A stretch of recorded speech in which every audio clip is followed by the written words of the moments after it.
Keenan, how do you plan to stay accountable to your voters once you're elected? So accountability is very important to me, and it's very important for all of our elected officials. And one of the main ways that I plan to continue to be held accountable by my voters and my constituents is by continuing to attend NPA meetings and by being present in the community.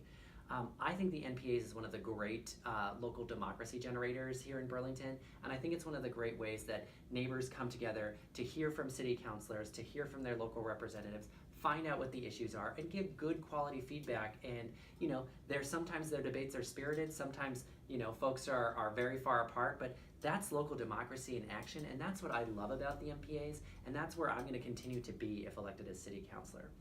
The other way that I plan on being held accountable is by continuing to go door to door and meet with my neighbors. One of the reasons why I give both my email and my phone number on every piece of literature I provide to voters is because I want folks to reach out to me. One of the main reasons why I started to run is because folks just simply didn't feel like their voices were being heard. And I really want to know if there's an issue that's important to you, if there's an issue you don't feel like it's getting addressed, I want to know so that I can do something about it. And that's another way that I'm going to be held accountable.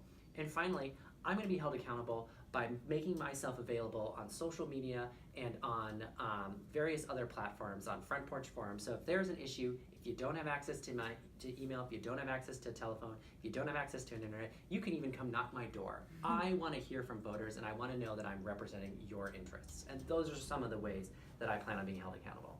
Cool. Thank you.